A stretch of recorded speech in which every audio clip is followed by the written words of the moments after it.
This episode contains explicit language. Listener discretion is advised.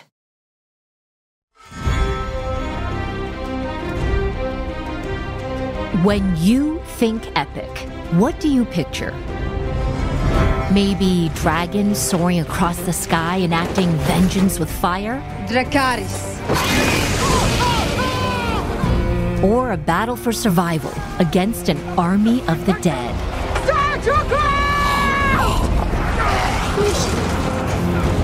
Maybe you picture a caravan of warriors marching across a seemingly endless desert. Or a 700-foot wall of ice at the edge of the world. The greatest structure ever built, the intrepid men of the Night's Watch, the wintry abode of White Walkers. Or maybe you picture all of these woven together in one dramatic story where a never-ending quest for power is battled out across generations. When you play the Game of Thrones, you win or you die. There is no middle ground. Game of Thrones changed the meaning of epic forever.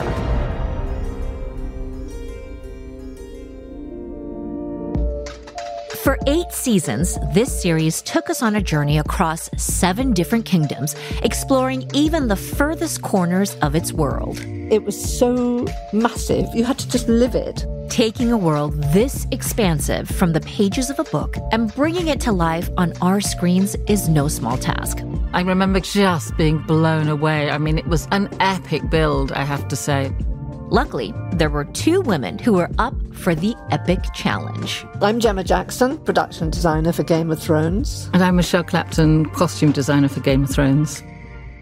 I'm SuChin Pak, and this is On Set With from HGTV and Max. Each episode, we take you behind the scenes of the most iconic on-screen worlds with the people who made them real. Let's go on set with Game of Thrones.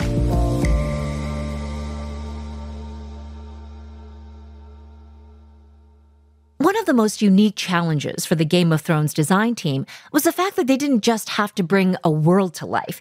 They had to bring more than 7 different kingdoms worth of worlds to life. I've got 7 kingdoms to rule. 1 king, 7 kingdoms. Production designer Gemma Jackson's goal was to make sure each of them felt distinct. My job really was to visualize and create the worlds. It was very important that if you were to turn on your TV, that you would know which world you were in immediately. So there was a huge amount of thought and energy that went into how to separate each world. Thankfully, Gemma got a head start imagining the Game of Thrones universe. It seemed to find her at its inception. My role has started in a slightly unusual way, in that I happened to be in Los Angeles, and one of the producers at HBO had been reading the books for her summer holidays, and she was absolutely bowled over by them. She referred to them as crack on paper. She said, this is beyond. And she wanted some research doing. Was I up for it? And I said, sure, yeah, absolutely.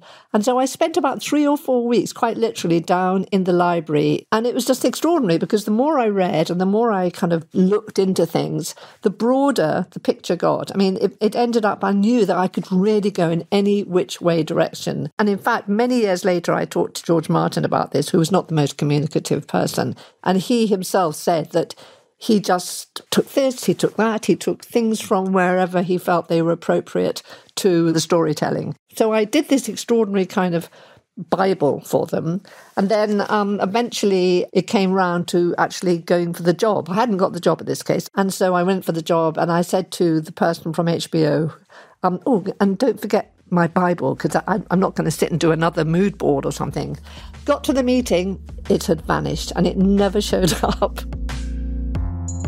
Even with her design Bible missing, showrunners David Benioff and D.B. Weiss were smart enough to hire the woman who'd done all of the preliminary research. Then it was time to find Gemma some collaborators. So I've started the job and they're looking for a costume designer and we wanted somebody, extraordinary and special. And there were a few lovely people we met, but nobody was really resonating. And a mutual friend of ours was in the shower and she went, Michele Clapton and Gemma Jackson, it's a marriage in heaven. And so we met. She came round to my house And it was, that was it. We got married ready, didn't we then? We did. Michelle. Yeah, it was funny because, my role, I came in obviously after you, and I remember coming to your house with a little trolley of books. And I said, this is how I see it. And you went, yes. And it was like this lovely sort of meeting of minds. But at this time, I hadn't met David and Dan. And so then I had a meeting, I think, at the Charlotte Street Hotel. And I literally went armed with a portfolio of my work. I'd done so much on it because I really wanted to get it, because I was really inexperienced at that time. And I started showing them. And I think about half an hour in, they said, well, we really have to go somewhere else. I went, no, you have to look at it all. And they looked at me horrified. Anyway, then they had to leave. I thought, oh my God, I've really blown it. And then I got a call later saying, can you come back this afternoon and finish showing us what you had in your portfolio? Ultimately, they must have been impressed with her preparation because Michele got the gig. And then I was so terrified because it was enormous. I hadn't ever worked on anything of that size before. And actually, Frank Dolger was amazing. He was a person who almost calmed me and just said, don't look too far ahead, have your ideas, but start at the beginning. And then actually I have to say Gemma was, just so brilliant, because obviously you had, by the time I joined, you had a lot of your ideas, especially for the Starks, in place. And so we could start by talking colour and how they lived and what they did. And I was very lucky. The pilot was really restricted just to the Starks in many ways.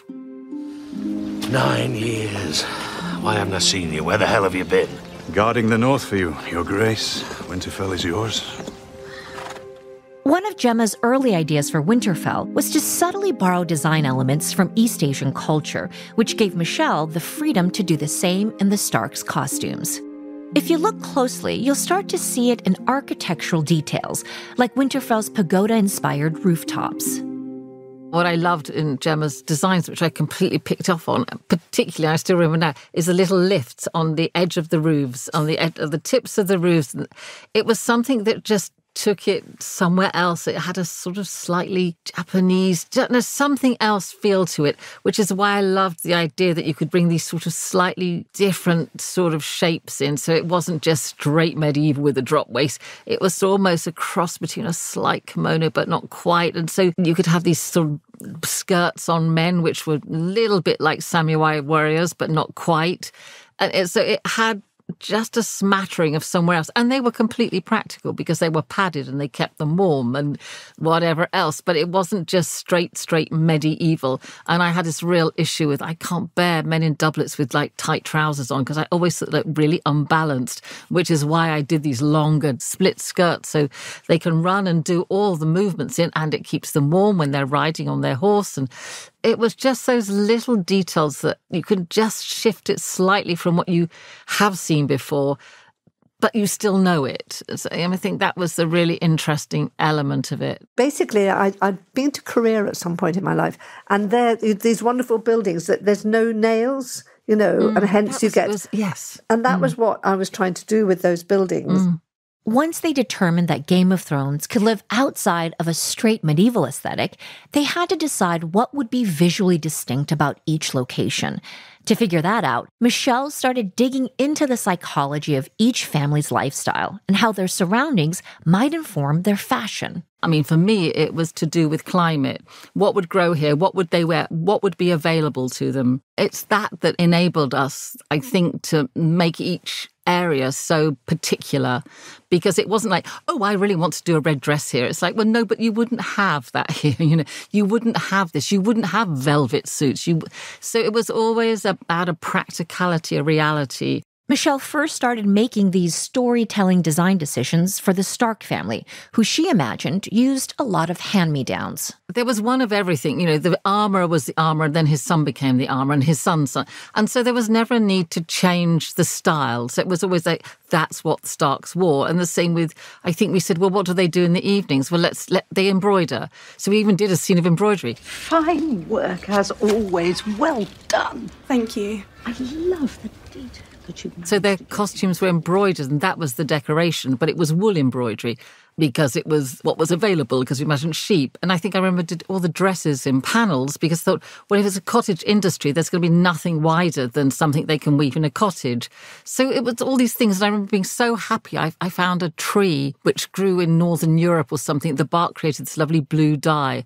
And it was used to make arrows. And I thought, how brilliant. This is a perfect tree and it would grow in this environment. And their basket weaving, the collars, like I think the peasants had made them out of cane or whatever and then stuffed them with sheep's wool. But then obviously the hierarchy, the Starks, whatever, they had padded ones and then their daughters embroidered them.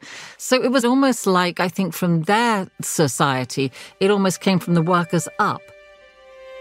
This kind of world building is subtle, only using colors and materials that would have come from their environment or equipment that would have fit in their homes. But Michele hoped it would make the Starks feel real to us right from the start.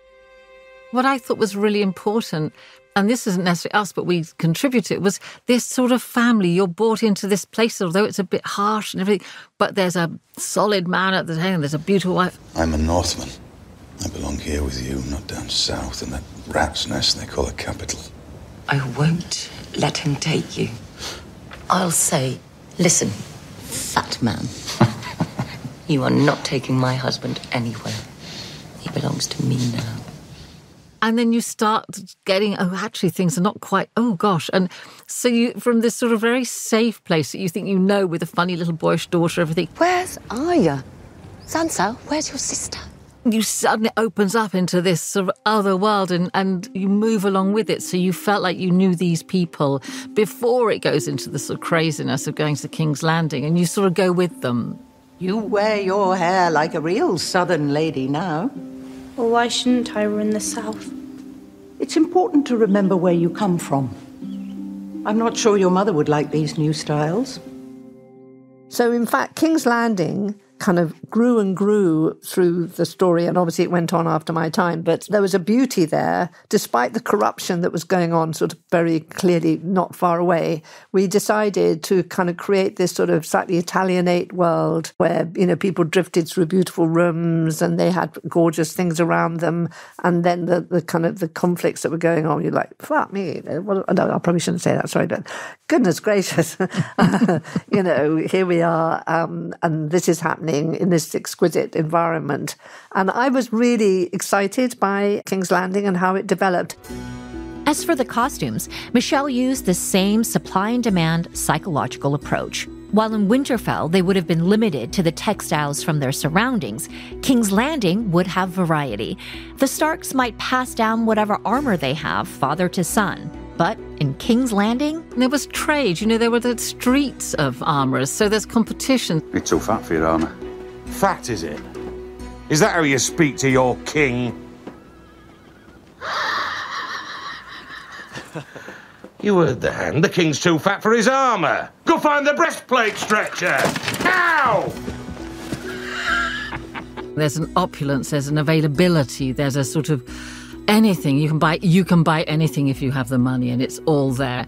And so, as Gemma said, we looked at Italian Renaissance, showing off how much more beautiful can it become, and the silks and the colours and the vibrancy. And Michele wanted to make sure you could tell when an outsider came to King's Landing and hadn't quite hit the market yet. I remember I did a cone dress for Marjorie, who wanted to be a queen.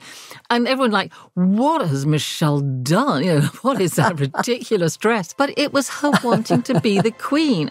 Calling yourself king doesn't make you one. And if Renly wasn't a king, I wasn't a queen. Do you want to be a queen? No. I want to be the queen. And I think it felt like she knew, or she'd heard what Cersei wore, these sort of strange funnel dresses, and overdid it. And then you saw as soon as she arrived, she understood and she moderated her clothes and she became incredibly undressed. That's a lovely gown, my lady. Yes, it suits you perfectly. I imagine you might be rather cold. The climate is a bit more forgiving back in Highgarden, Your Grace. Because she knew that youth was her armour, she could beat Cersei this way because she was young and beautiful. Shall I have them bring you a shawl, my lady? I am touched by your concern, Your Grace. Luckily for us Tyrells, our blood runs quite warm. And that's what Cersei felt she wasn't. So that there was this lovely battle that went between them. Loris, isn't the Queen's gown magnificent? The fabric, the embroidery, the metalwork. I've never seen anything like it. You might find a bit of armour quite useful once you become Queen, perhaps before.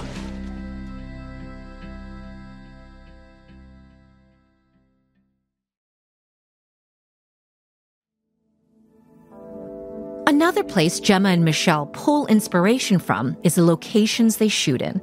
By season 2, Game of Thrones started shooting in Dubrovnik, Croatia, an oceanside town framed by mountains where the sun bounces off limestone palaces and a 16th century fortress still towers over the blue Adriatic Sea. I mean, I love Dubrovnik. I think it's a magical place, and it sort of provided for us some sort of world that we couldn't have found anywhere else. I mean, where we did the gates of Quarth was actually a funeral, what do you call it? They were creating a graveyard there, but they got as far as flattening it, but they hadn't got any further, thank goodness. So, suddenly it's amazing the places you find when you go to foreign countries and you explain what you're looking for. I mean, it is wonderful. The thing that really struck me when we went to Dubrovnik and looked for it is the light. The light, and there's something, when you go to another country to film something or to find something, there's an essence there that you can't imagine until you get there. And that's so inspirational, the way colours look and the way fabrics move. And yeah, for me, that's one of the most inspiring elements to it all. And yes, you're right. If you do something and then that inspires me to do something and then you go, oh, that looks pretty, I could do that. And then we sort of build this little world. Speaking of Qarth, the designers had their work cut out for them when it came to one beloved character's arc. And then we had Daenerys' world that could be anything and everything, and you never really knew. And so, we started off in Morocco and we went to Dubrovnik, and we managed to kind of create something completely different, I felt, for her world. It was really interesting because she was in these strange places, and then I was looking at a dress that Michele had put her in, a little blue number. And actually what's lovely about it is that it was wool. It wasn't sort of swanky, slinky. It was a soft wool, and they gave her such a sense of, this little fighting woman on the ground in these more and more fantastical places that we sort of created for her. And it's funny because actually the first dress, I don't know, and people really realise this, but the first dress we ever see her in, I think as she walks into the pool, is a dress that her brother gave her. And it's a memory of King's Landing when he was a young boy. He can just remember it. And then we later go to King's Landing. All the servants' dresses and all the maids' dresses are based on that. And it's slightly different, but it was his memory of King's Landing. And I've always loved that sort of loop. So when we first see her, and then she makes it back. In her costume design, Michele was interested in the evolution of Daenerys from captive to queen. She starts off as this poor girl in a shift dress, being viewed, being sold. I know how to play a man like Drogo. I give him a queen, and he gives me an army. I don't want to be his queen. I want to go home. And then, she marries, and then she obviously, her husband dies. She wears the blue of the Dothraki. She wears it all the way through, pretty much, adapting stuff as she goes. Noble lord, you are in the presence of Daenerys Stormborn of House Targaryen, Queen of the Andals and the First Men, Khaleesi of the Great Grass Sea, Breaker of Chains and Mother of Dragons.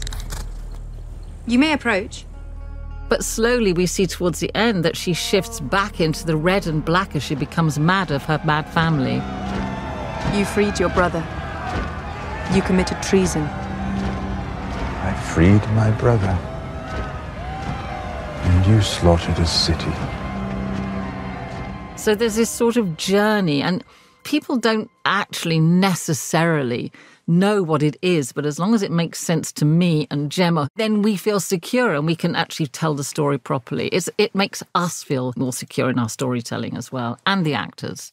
As for Gemma, she was interested in finding contrasts between the world of Daenerys and the other characters in Westeros, especially King's Landing. There's a kind of glamour to King's Landing, and there's a sort of a pastiche of kind of high, good living, etc. Everyone! The Queen would like to say a few words. We are so fortunate to enjoy this marvellous food and drink. Not all among us are so lucky.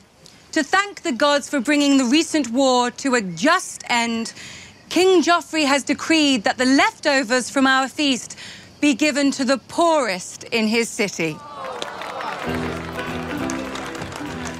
But I think when you get down to Daenerys' world, it's really it's a challenge probably to get through every day. And if you think about, we've built lots of it in quarries and what have you, and how that little person survived all those travels.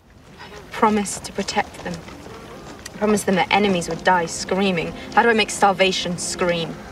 Her world is probably the toughest, hardest, most challenging, both for her and for us trying to create it for her. One of the more challenging experiences they remember is when Daenerys rides through a bamboo forest with her brother and a Dothraki caravan, shortly after she married Drogo and became their queen. You're learning to talk like a queen. Not a queen. A Khaleesi. It's still in season 1, and they weren't yet able to shoot in an actual hot weather location. I remember the producer then was like, Gemma, we've got to find somewhere here. We've got to do... So actually, it was like it was awful. We had all these roots. It was a bamboo forest that we cut a swathe through, and they actually grew it to put in some sort of heating system, so it burned really fast. So poor things, not only were they half naked, walking, in the middle of Belfast, not known for its heat and warmth. Plus, the horses were stumbling on these stumps and things. I don't know how we got away with it, but I was looking at this thing last night, and we did get away with it. It was extraordinary. I remember thinking, this is never going to work. It actually did. I don't know how you couldn't see the goosebumps, I think that was the thing. So. God, it was awful. Belfast ended up being an ideal location for Gemma to design any locations that needed building from scratch on a blank, beautiful slate. We were shooting a lot in people's actual grounds. So we were going into these rather poor but sort of beautiful old lands and stuff with these sort of Anglo-Irish people. And then they'd let you sort of build. So, Craster's Keep was a fabulous thing to do. And, it was all really built out of natural materials in this land, on this estate. I was born in a place like this. Later, I fell on hard times. Are those girls? Craster's daughters. I haven't seen a girl in 6 months. I'd keep on not seeing them if I were you. Then it got, all the horrendous things that happened there. But that was quite a coup, I think. It was quite a thing to pull off. There were two good things about being in Belfast. One is that most of your friends weren't there, so you couldn't be rude to them because you were so busy that you actually really couldn't. I mean, I forgot my partner's birthday 2 years running because I was just in a zone. But the difficult thing was that we had to train a lot of people up because a lot of people from the UK and London didn't want to go to Belfast at that time. So we used a lot of students from the art colleges. And I mean, we trained up and created a whole industry there, really, and an amazing industry that now they often come to London and are really sought after. But people made their careers on that show and actually discovered their careers as well, I think. It was an extraordinary place to be. Yeah, it was extraordinary. We created a whole world on the ground, never mind the world on the screen, the world that we had with sort of great tents full of props and tents full of armoury, and there was no room for them in the actual building. The Titanic building only had sort of like 3 spaces. Then Michele had her tent, which, it wasn't ideal, but it was a whole, like a city there. It was amazing. I loved it, actually, I have to say. I absolutely loved it. It's easy to remember how wonderful it was in hindsight, but at the time, the work ahead of them felt enormous. I mean, I think in the first season I was a monster really because I just was so panicked the whole time. I couldn't think. I couldn't converse properly. I used to go for a walk every morning for about half an hour before I went to work, picking up feathers because they were for the costumes, and everyone thought I was picking up dog ends, I think. And I remember saying to people, I'll pay you 10 pence a feather if you'll just collect feathers. They just went, no. So every morning I'd be wandering around. But actually I solved most of my day in that when I was on my own and I just could walk and think about, okay, today I'm going to tackle this. Yeah. Because throughout the day there'd be crazy things going on. And, you're the head of department. Everyone comes and asks you ultimately, what should we do now? And you answer sometimes not really knowing the answer, but you have to say something. And then you hope that is the right thing. Eventually, they got their bearings and gained more confidence in their instincts and the structure of the show. And we realized that people liked it. Because of the first season, because the pilot was such a disaster, I don't know how much confidence we had in that first season. Yeah, because, the pilot was terrible. They completely recast pretty much, other than Ned Stark, I think. And no one was more astonished than Michelle and I when they said, right, okay, season 1, it was amazing. Yeah, it went quite well until Ned Stark lost his head, and everyone lost their heads and just went, this is amazing. So long as I am your king, treason shall never go unpunished. Sir Ilyn, bring me his head.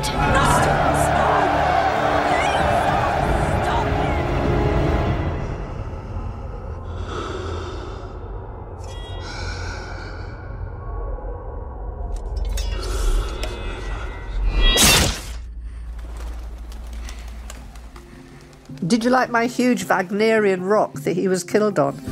Yes. Because it's like, we're going to have his head chopped off. You put a block. How boring is that? And I did this rock that I think some people thought was a bit nuts, but nobody really commented. I loved it hugely, because to me it was like Wagner. It was the death of Ned Stark, for God's sake, And so we sort of put them up there, and it really helped, to get, rather than just a platform, Yeah. I like my rock.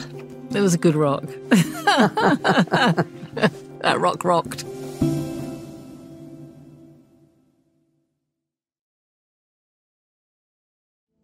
Ultimately, Game of Thrones went on to become a global phenomenon, winning a total of 59 Emmy Awards and plenty of BAFTAs for its incredible design.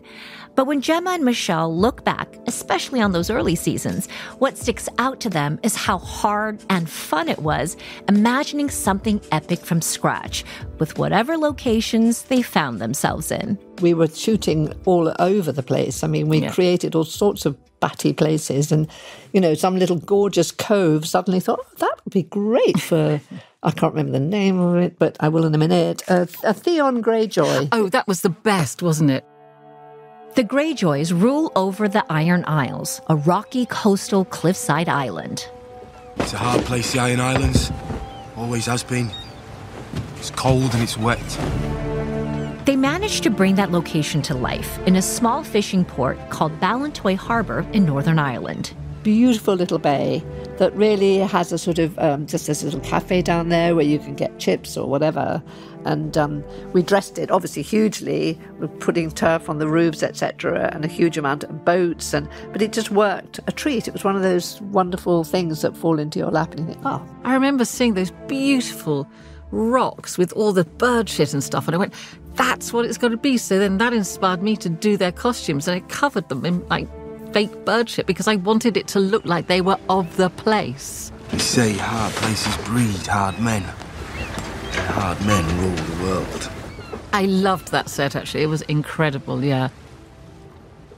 We kept finding these places, and when we burnt all those effigies on another beach, and had Dragonstone up above, I mean, it just was... It was very, very exciting. I probably should have stayed because, as you said, it got easier. No, but I agree with you. I mean, I was a lot less experienced than you, so I sort of stayed on, and then I think I left in 5, and then I went back later. But I do remember going to see your sets and being so inspired by them. I remember going to the Wall and just being blown away. I mean, it was an epic build, I have to say. The Wall's not just ice and stone. Ancient spells were carved into its foundations. Strong magic to protect men from what lies beyond. I built a wall on the stage, and that was the biggest nightmare ever. And myself and the construction managers looked at each other and said, if somebody asked you to build an ice wall, would you do it again? No, never. I mean, that was the hardest thing. Do you remember? Yes, I do remember that. That was on the stage. But then actually up in the north, we built it in the quarry again. And we actually had to have a proper construction elevator thing that took them up and down. Obviously, we dressed it very cleverly, etc. But it was because of the safety involved and the height that it was going to get up to the top. It was a proper construction elevator. I just want to stand on top of the wall and piss off the edge of the world. And then suddenly you cut to a set. So suddenly you went from being outside, where it was quite raw and air or whatever, then you're suddenly on a stage and you've got to, I mean, all of us, from me and Michelle, you've got to make it still feel like the same place, and makeup and hair and breath and dirt, and it's very, very complex. So they're saying, oh, why is my coat so heavy inside? Because they're really hot. And I'm going, you'll really like it when you're on top of the wall outside. I hope you enjoy the wall. I found it surprisingly beautiful, in a brutal, horribly uncomfortable sort of way. It was so beautiful. And you got into the spirit, and then we'd talk about how the colours would be, and you'd say, I know, I'll have a big cauldron, and they'd be throwing fabrics, and went, yes, and then the dye gets a bit thin, so not everything's black, and you went, yes, and we'd sort of encourage each other and then not see each other for another week as we sort of ran around. Well, I mean, yes, I mean, this is supposed to be about collaboration. I mean, I've never ever worked so closely with somebody. I mean, it was the most juicy thing, wasn't it, Michelle? I mean, we had this sort of mutual understanding. We rarely ever went, oh, I did not know you were going to paint that blue, or, you know, it was just quite extraordinary how well we melded together, wasn't it? The cauldron Michelle mentioned was another example of how she and Gemma collaborated to imagine the storytelling behind the costumes of the Night's Watch. The people who are sent to the wall, often some of them are sent, some of them chose to go there, the second sons, or some of them are rapists or thieves or just poor. So, you roam the 7 kingdoms, collaring pickpockets and horse thieves and bringing them here as eager recruits. Aye. Well, it's not all of them's done bad things. Some of them's just poor lads looking for steady feed. Some of them's high-born lads looking for glory. They had a better chance finding feed than glory. So I guess when they arrive, they already look quite different because some are really well equipped. Some are sent with, fur capes and warm clothes, and the others just in thin, threadbare pieces. But then, as Gemma and I decided, that all these costumes that arrived would then be dumped into this big cauldron to dye. But obviously dye doesn't always last to the same level. So that gave me the chance to not use totally black all the time. I mean, it was blackish, but I just think that was so much more interesting for costume and for camera to have that. And I wanted you to be able to see each character. He came from like Samuel Tully. You could tell he was in a sort of weird brown, and his was really padded and warm because he was a wealthy boy. Whereas I can't remember some of the others' names. You saw them in little shirts, and they were sort of like a greyish brown, and they had hardly any shoes on. Gren's father left him too, outside a farmhouse when he was 3. Pip was caught stealing a wheel of cheese his little sister hadn't eaten in 3 days. He was given a choice, his right hand or the wall. I don't imagine any of them have ever held a real sword before they came here. And then I loved, as the people stayed in the wall longer and they were elevated through the society there, they became more and more well-dressed and equipped and to deal with what they wore. And then later you see Jon Snow in his really big cape, which he didn't like, riding out on his horse. It was really heavy. I don't think he'll ever forgive me for that cape, but never mind, it looked good. You know nothing, Jon Snow. She's right, you don't. It's funny how some actors really like the weight of costumes because it feeds into their grasp of the character, and others don't need that. Others can sort of feel, oh no, I can act that. I actually don't need that. So even with armour, sometimes people go, oh, I just really don't want this heavy armour. Can we have it in leather or plastic? Where others go, God, give it me. And I love this metal. I love the weight. And of course, they can't fight in that. It's too dangerous. So we always have to make them lighter copies. But it's just interesting what different actors take from their costumes and how it inspires them and how it helps their role. It's funny, actually, because Pedro Pascal, I remember, arrived really late. He was cast, but didn't arrive until about a week before. And I'd had his boots made, and I really loved these boots. They were like one of my favourite boots. I went, if he doesn't like these, I'm done for. This is it. And he came in, he put them on, he goes, I love these boots. And he said, can I wear them home? And he just left with them. He goes, I need to, they'll help me walk. They'll help me become him. I really need these boots. And he was just so fantastic. He was such a great person. And the boots gave him his character. When it comes to war, I fight for Dorne. When it comes to love, I don't choose sides. On the other hand, some actors have to work with costume pieces that are less fun. Jamie's hand was quite hard to do because I wanted it in metal. And saying, it can't be metal. I mean, it has to be metal because there'll be close-ups and it has to be a thing of great beauty because Cersei's made this for him. And she wants to look at something beautiful, so it can't just be a clunky old hand. You're such an ingrate. I spent days with the goldsmith getting the details just right. Days? Better part of an afternoon. How does that feel? The hook would be more practical. Elegant, I think. So I remember I think I got the armourer to take a cast of his hand and then make it in iron, and then to hammer the brass over the iron to make the glove. And then it had a little tiny door in the palm of the hand. And I remember fitting it on Nikolai, and he went, "Are you seriously expecting me to wear this?" And I said, "Yes." He goes, "It's very beautiful, but it's very tight." I went, "It has to be tight because it has to look the size of your hand." Anyway, we also made like 2 plastic copies of it then. And it was really hard for him to wear. But I just thought when you get close-ups of this, it has to be exquisite because she has made it for you. And if it looks too big, you know how like you have a bigger glove or like it looks ridiculous. And it was very uncomfortable for him. But I sort of felt it was worth it in the end. We made a slightly bigger one for him in the wide shot, so when he was riding, he had a slightly more comfortable, slightly soft one. But for the close-ups and the big scenes, he had to have his metal one on. That level of detail is what Gemma and Michele live for. I do have to say one thing about Gemma's sets. I remember we used to sneak on set and say, let's look in the drawers. And in the drawers were often, always, things that related to the character who owned that piece of furniture. We go, look, there's even things in the drawers.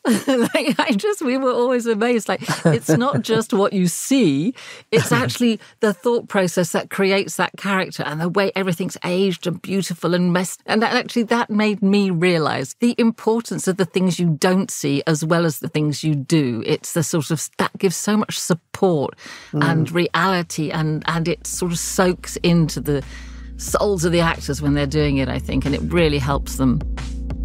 Speaking of things you don't see, Gemma and Michele sometimes put hundreds of hours into sets and costumes that only end up on screen for a second. I think sometimes you have to build things and I have to create things without really knowing quite how much we'll see of it, but we have to do it. Because if it's not there and they need it, then it's a huge problem. Yeah. So sometimes I created so many costumes, I think, that you saw a glimpse of, and I'm sure with you as well. It's like this beautiful room and they go in once and they sort of go out the other side and you go, I want them to go back in and I want them to wear that dress again but you just can't. So that's sort of heartbreaking. I think all the dresses, was it in Carth? Your beautiful gate. Yeah. And then I think I took the gate pattern and printed it in gold on all the fabrics and pleated it. And I mean, we really didn't see very much of it. Did you see the dress Zaro had made for you? They say he's the wealthiest man in Carth. It is known. There was a whole mural painted either side, which somebody was there for weeks doing. Yes. I mean, it was just extraordinary how much we were able to do. It didn't feel like there were thousands of people running around, you know. It felt like there was just enough, you know. Your feet didn't touch the ground. You were in Belfast. There were 2 huge studios there, never mind all the locations. You were in Dubrovnik, we were in Iceland, and then they went on and went to Spain, and we were in Morocco a lot, which was fantastic. So, you know, you were always on the move, and it was massive, absolutely massive. And I didn't realise that when I started, no. I'd never done anything like that before. It was so massive. You had to just live it. You know, someone could come to you and sort of say, what colour's the step under the so-and-so? And you just go, oh, I think sort of pale green. Or you just lived it. You could answer any question. You could be sitting on the loo and someone would sort of say, no, quick, we need a colour for... And you just knew it. It sort of became ours to an extent too, because, you know, we've designed these spaces and these costumes, and this is how people live and work and have their lives in these worlds. Winter is coming. That's what I do. I drink and I know things. Chaos is a ladder. All men must die, but we are not to men. My watch is ended. Things I do for love. Tell Cersei I wanted to know it was me. A girl is Arya Stark of Winterfell, and I'm going home. It was our world to sort of look after. We were the caretakers, I think, which was great.